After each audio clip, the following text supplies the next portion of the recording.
Mais la fin du régime, pour moi, c'était simple. C'était la première visite du pape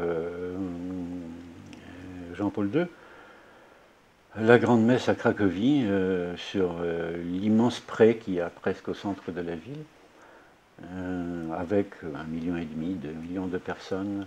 Et ce n'était pas la messe elle-même qui est évidemment un souvenir extraordinaire, mais la marche vers la messe. Puisque à 20, 30, 40 km à la ronde, la circulation était bloquée, pour des raisons de sécurité et d'organisation d'ailleurs. Et les gens affluaient à pied.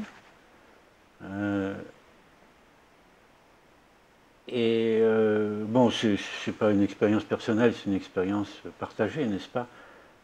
On a vu que nous étions tous du même côté. Le régime n'avait plus de sens à ce moment-là. Bon, évidemment, ça a duré un peu, mais...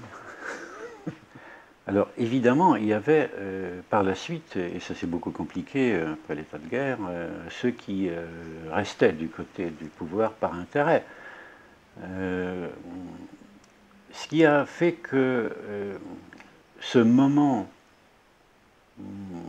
phénoménal de Solidarność et ce moment qui a suivi les visites du pape, ce sentiment d'unité nationale qui a remplacé donc un sentiment de partage en nous et eux, c'est-à-dire nous, vaguement tout le monde, mais eux, le pouvoir, et qui suscitait des haines. Donc ce sentiment a changé de nature. Il y avait nous et ceux qui profitaient. Et ça continue jusqu'à aujourd'hui. Parce que le communisme en Pologne s'est dissous dans une sorte de libéralisme sauvage version soviétique, qui a été heureusement stoppé en 1989 en Pologne avec le gouvernement Mazowiecki.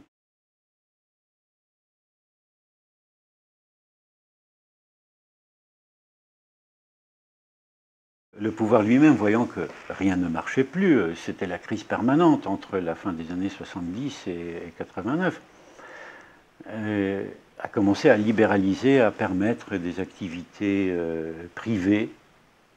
On ne se rend pas compte, mais dans les années 60, le fait d'élever des poules et de vendre des œufs en dehors des 6 œufs quotidiens sur le marché, mais à une échelle, bon, mettons pas industrielle, mais enfin, si on avait une ferme de 500 poulets, on était déjà visé, on était l'affreux capitaliste qui risquait on ne sait quoi. Il y avait des gens qui faisaient ça, qui faisaient fortune en quelques mois et qui disparaissaient dans la nature pour faire autre chose. En revanche, dans les années 80, lorsque le pouvoir a commencé ses petites réformettes, il a autorisé l'activité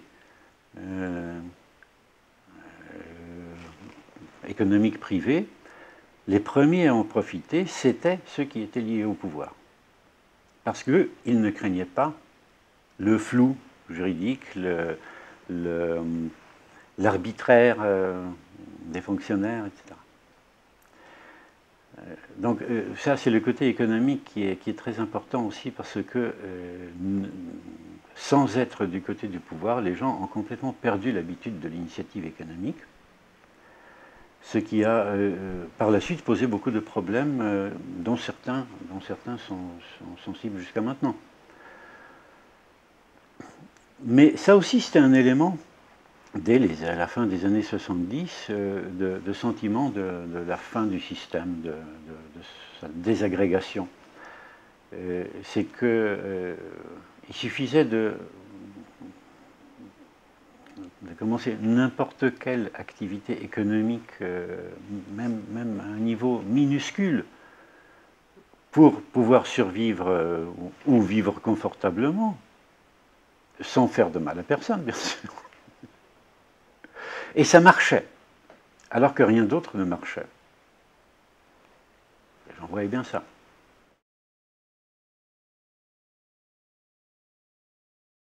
Pour les gens, le mur de Berlin est un symbole. Pour moi, c'est un mauvais souvenir, parce que bon, je l'ai traversé en train ou en voiture, et j'avoue que surtout quand on a quelques livres clandestins dans le sac à dos, ce n'était pas une expérience agréable. Mais enfin, on avait les élections en Pologne le 4 juin. Un dernier gouvernement communiste qui n'a pas marché. Le gouvernement Rakowski n'a pas maîtrisé la situation. Et puis, cette chose inattendue, le gouvernement Mazowiecki, donc le premier gouvernement non communiste, même si les 4 ministères des forces étaient réservés au pouvoir, enfin au pouvoir communiste, mais ça c'était quelque chose d'irréversible. C'est-à-dire, on comprenait bien que si les soviétiques avaient accepté ça, c'est qu'ils ne pouvaient plus faire autrement.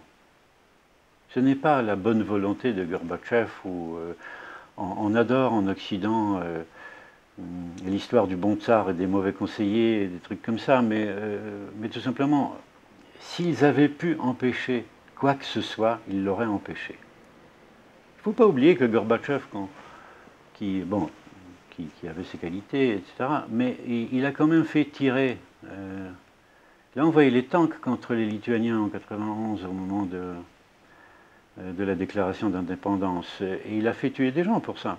Il ne faut pas l'oublier. Là où il a laissé faire, c'est qu'il ne pouvait pas faire autrement. Et ça, en été 89, tous les Polonais l'avaient compris. Donc, pour nous, la chute du mur de Berlin, c'est un épisode.